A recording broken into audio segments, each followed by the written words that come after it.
Good morning and welcome to the Core Connection. I'm Mira Rubin here with you on Enlightened World Network. And today's topic is death and rebirth. And I don't mean it in a literal sense of death necessarily, but the evolution, how death and rebirth is foundational to our evolution as individuals and as cultures. And anyway, we'll explore that in a bit of depth, I hope. But before we get started, let's take a minute or two to get present. Let's take a deep breath in through your nose and hold it. And imagine clean, crisp oxygen flooding your lungs, flowing into your bloodstream, nourishing all your cells, all your organs, and bringing vital life energy to your body and being. And as you exhale, exhale any tension, stress, negativity, fatigue. And now let's take another deep breath in through your nose and hold it. This time, imagine brilliant, bright light, lighting you up from the inside out, illuminating, electrifying, energizing all your cells, all your electrons, all your molecules, and creating this brilliant beam of light from your heart out into the world. And as you exhale, exhale any remaining tension, stress, negativity, fatigue. And now let's gently press our palms together and very softly rub your fingers against your palms to feel the deliciousness of that sensation, and allow that tickling and tingling to bring you present right here, right now, in these remarkable physical bodies that enable us to experience life. And welcome, welcome, welcome. Good morning, Rosalind. Welcome. It's so good to have you here with us, and welcome to everyone else who's joining us. We're talking today about death and rebirth. And through our lives, we transit life through many passages of death and rebirth. And that's not just death in its final, in air quotes, final sense, you know, where someone dies or we die, but where parts of us are ending and creating new beginnings. And so the classic example, and this is from that book actually, called the Story of Rose. I was sharing it yesterday. I don't think I have it here in front of me, and it's so funny, I've forgotten the title already, but it's a story about a woman named Rose, and it's using her story as a transformational vehicle. Anyway, she has a near-death experience and comes back with a whole new perspective on life, and is making very new choices, having had an experience of the workings of the universe, so to speak. And so when we what it's talking about in the very, very beginning of the book is how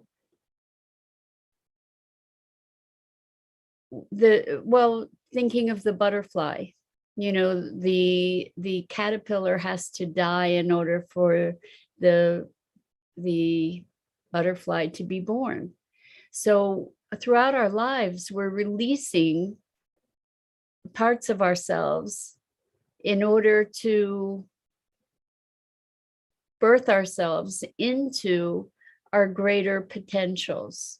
So this is something that I've seen happening for myself, which is really interesting, without having even been aware of it. And I did mention this the other day, where I recognized that there were aspects of myself that I had just accepted as as an is, like that this is just how it is or how I am, without even consciously being aware of it. And also recognizing that there was a part of me that was holding on to those aspects of self for dear life, because I guess because I was so identified with them without even realizing it. So I think when we look at this notion of death and rebirth, we die 1,000 deaths. It's not necessarily a bad thing, right? In order to make way for the new. So within every death are seeds of rebirth, seeds for something new. If we look at culture, the way that our society operates, in order for new things to emerge, old ideas, old patterns, old behaviors need to die. They need to pass. And so this whole notion of death and rebirth is foundational to the cycle of life. And to the cycle of our evolution. And in order to welcome the new, we need to release the old, right? So if we're holding on to the past, and we've been talking about time and past and future, and if we're holding on to notions of who we've been, or how things are, then we don't have room to receive the new emergence of life sharing itself. So I'm thrilled that you're here with us, Rosalind, and I just want to say, for anybody else who's interested in participating in the conversation, if you want to have your comments seen, please go to the Facebook page for Enlightened World Network. That's where this is streaming through. So that's where I'll be able to see your comments. And if I haven't responded to your comments, it's purely because I haven't seen them. It's not because you're being ignored. So I don't want you to feel like you're being ignored. And the more the merrier in this conversation. So I think culturally, our attitude toward death is one of fear, and we experience it as a tragedy, right? Good morning, Isabel. So good to have you here with us this morning. Thanks for chiming in.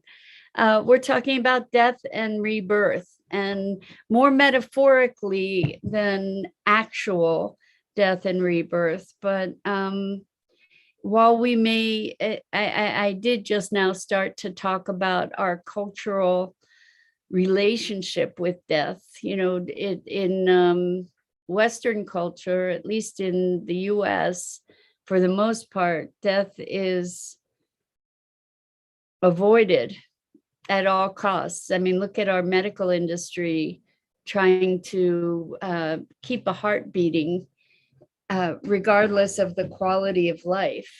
This is actually a really big issue. You know, there are a couple, or there's at least one right to die state, I think. I think that's, is it Oregon maybe? Where patients have the right to choose to die without it being a criminal offense, an assisted suicide kind of thing. I think it's very interesting that our medical profession really works to keep people breathing at any cost, at any expense, at any extreme. And when I'm talking about cost and expense, I don't just mean financially, although that's a big part of it too, right? But to just keep people breathing, to say that they preserved life. And I think that many people end up, if it's possible, living beyond their time. My dad, I really admire my dad for his choice. Um, he was ready. He was ready when it was time for him to die. He was ready, and he went into hospice, and he got care to ease him through his passage, and good for him, right? I Good morning, Christina. So good to have you here with us. Welcome, welcome. It's been a little while. It's great to have you back. So we're talking about death and dying and rebirth. And so I personally hypothesize that um, we're, death isn't the end. I have all kinds of evidence that points to that, although I don't really know what's happening afterwards. I personally don't believe it's the end. And when we look at our attitude toward death, generally, because it's an unknown, I guess we get back to finding a comfort with the unknown. Because death is an unknown, we find it frightening in so many ways in this culture. So Isabel says we all grow up with that mentality, at least in Europe. Portugal is a Catholic country mainly. So I think that Western culture sees death as something frightening and to be avoided at all costs. And big industries have grown up around preserving a heartbeat, and that's not life, right? That's not living, in my opinion.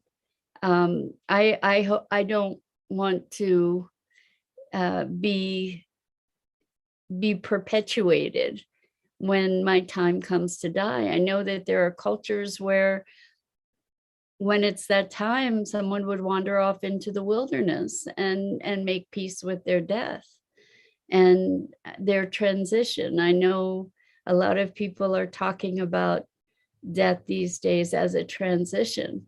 And if we look at that, it funnels into everything, right? That death of old ways, the death of old ideas, notions of who we've been. We need to be able to let go of one thing to be able to embrace another, right? Or to be able to receive another. So I'm wondering, this good morning, Terry Angel. Oh my heavens, how lovely to have you here with us this morning. Wow, we have a special guest in the house. It's wonderful to be having you join us, Terry. Thank you. We're talking about death and rebirth, and we're talking about it in context not only of physical death, but in the many deaths that we, thank you, Terry, in the many deaths that we experience as we evolve. That in order for something new to be born, something old needs to pass away. And that's the process of growth and evolution. And if we look at the cycle of life, we can see where death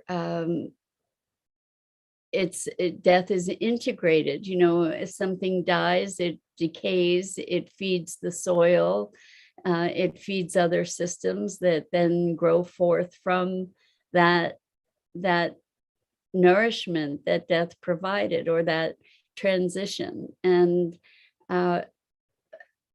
as we find ourselves better able to move beyond the fear of it and the loss around it. I mean, there is deep loss around losing beloved friends, family, pets. There's it's part of a cycle of life that allows for something new to emerge, right? Because when we die, our ideas, some ideas may pass along, but we make way for the new as well. So Isabel says, today I see it as a transition or going home, because this world doesn't feel like home. Wow, Isabel, you know what? You're echoing a sentiment that I think so many of us, especially in this community, probably feel, that it feels like a foreign place here in so many ways. I know for me, most of my life, I was experiencing just like, and still it's like, what is this human thing? Like, what is the story with the humans? Just not really knowing how to relate to the world and to human beings in so many ways, what we do on this planet. And feeling kind of like a foreigner or feeling very much like a foreigner in so many ways. So I can get that the notion of death would be a going home. Good morning, Elaine. So good to have you joining us here this morning. Welcome. We're talking about death and rebirth, and how throughout our lives we experience these many deaths as part of our evolution. And it's a giving way of the old to make room for the new, to open up an expansive, a more expansive possibility, hopefully. Like we're seeing in our culture, we're seeing the death throes of many institutions. And when I say institutions, I mean ideas as well as actual institutions, but paradigms. We're seeing the death of many paradigms as they are trying to hold on, trying to maintain their influence. And we're having the experience of that kind of disruption. Good morning, Gia. So good to have you here with us. Welcome. It's great that you arrived to join us. Glad to have you. So we're talking about death and dying as part of the cycle of life and evolution. And so I don't know how to pronounce his name right. I'm probably going to destroy this, but Terry says, I love Thich Nhat Hanh's teaching that home is not a destination. It is in our hearts and our way of being. That's beautiful, Terry, for sure. I get that. And I can't imagine that you yourself, as well as so many of the rest of us, haven't felt somewhat alien in this world, at least at times. I guess we do get to make it our own by presencing ourselves in our hearts. When we do express from our hearts and from the core of our being, and that place of presence, it's a whole different experience. The conversation of around belonging or not belonging disappears, I think. So that's a beautiful reminder to reconnect to our hearts, to our core, to be in presence. And then that engenders being present, and by virtue of that presence, being home, that it's really just being comes into that place. So Isabel says, me too. I remember wondering as a little girl what is this with human beings and life, but still deal with that feeling up to today. I got you, Isabel. I'm right with you. And Terry says, oh yes, didn't belong for most of my life. So I think that we are a community of outliers in a way, but we are shaping it. I think that those of us who haven't belonged have come here to be shaping the world in a new way. And I think we get to do this collectively by virtue of our way of being, by virtue of our voice, by virtue of holding a space for presence and love and connection and awakening for when we hold these places and spaces in our hearts and being, then it's shared to the world and it shifts the frequency of the world. It shifts the frequency, it bubbles out beyond us, and we are part of the evolution. And we too, in our experience of our deaths through our own lives, our own deaths, and we continually become a more evolved version of ourselves. At least that's the intention, right? Is as we go through these passages, oftentimes very dark passages, where something is buried, and I don't mean buried within ourselves, I mean put to rest, that enables the emergence of something new, a new aspect of ourselves. And good morning, Dan. So good to have you here with us. So Dan says everyone deals with death differently. The depth of the disruption is tied to the depth of the love and commitment.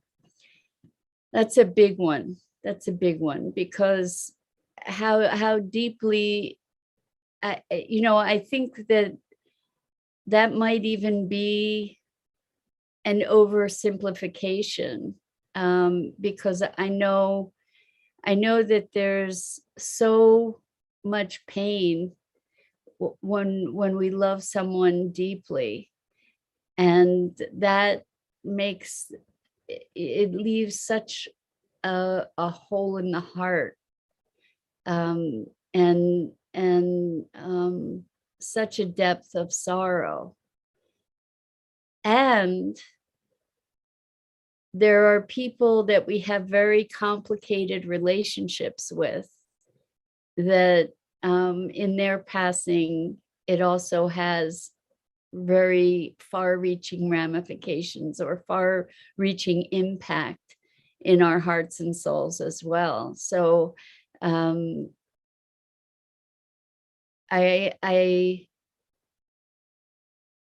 know that some people are able to connect with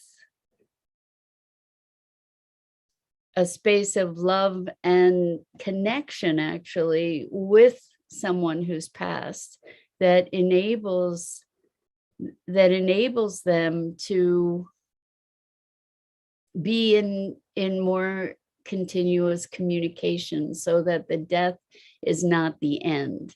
Good morning, Robin. Welcome. It's so good to have you here. And Dido, thank you so much for posting the YouTube channel. If you guys would follow the EWN YouTube channel, that would be so wonderful and much appreciated, because I think when there's a certain number of followers, then there are revenue opportunities, and EWN is a gift from the heart, and it would be great to have it be financially supported. So if you can follow the YouTube channel, that would be wonderful. So death and rebirth. Have you had experiences? I know some of you have had actual near-death experiences and come back from it as a new and renewed spirit, in a changed spirit in many ways. I think we've also had experiences in our lives that created that transition point. I'm wondering if any of you want to share any of those experiences, because they are profound. I remember when I went to college, I changed my name. So Mira is my middle name. And I took that on when I went to college, because I went away from my other life. Like I really wanted to allow that other life to be done in so many ways, and I wanted to be able to move into a new life. And so my first name is Amy, and I changed my name from Amy to Mira, or I adopted Mira when I went to college. And it was an interesting thing, because I tried to kind of, by doing that, part of me was trying to kill off that past, like to close the door on that past. And it didn't work quite that way, I have to say. But the intention was to be able to leave certain things behind and to move into a new beingness. And I think that happened to a great degree, but it wasn't as simple as just a change of name, I have to say. However, it's kind of like the caterpillar going into the cocoon. That was the preparation for the becoming the butterfly. So that change of name, it kind of set the stage a bit to be able to move into a new way of being. It was a clear intention. And so we have these mechanisms that we can use in life to facilitate our transformation, our death and rebirth. And if we do believe, and this is a hypothesis that I try on and I live by, is we are spirit in physical form, and we are eternal, as part of consciousness. And so the death is not a finality. Death is a transition point into something else. Terry says, "Oh, Mira, I can so relate. Terry is who I became because I never resonated with my legal name." Yes, so good for you, Terry. That's really cool. So I just had so many associations to my life as Amy that it was just so painful. I really wanted to be somebody else. And I figured when I went to school, that was a great opportunity to become something else. It took me years and years to be able to share the fact that Amy's my first name and that I use Mira, that Mira's, I've reconciled Amy and Mira, which is a really big deal for me. It took a long time. Good morning, Jennifer. Welcome. It's good to have you here with us. So we've been talking about death and rebirth and how some of us engineer that kind of transition in our lives. Some of us actually have death experiences that bring us back transformed to be born into a new life. And we also experience many death and rebirth moments throughout our very lives. So Dan says, Mira, you were terrific 30 years ago. We were just younger. Thank you so much, Dan. Thank you. You're so sweet. Can you believe that? Dan and I have known each other for 30 years. It's crazy. It's amazing to me to be looking at my life to see that I've known people for 30 years and more. It's amazing. Anyway, I think that's it for Isabel says, it puts me at peace within when I hear that wisdom, Terry. All my life looking outside of me, what is all along inside of me. Finally got it. And now in the stage of nourishing myself out of ego/me and grow self-respect and love. Isabel, that's so beautiful. Beautiful, beautiful. It's true. When we are able to find our home in our hearts, echoing back to Terry's comment, then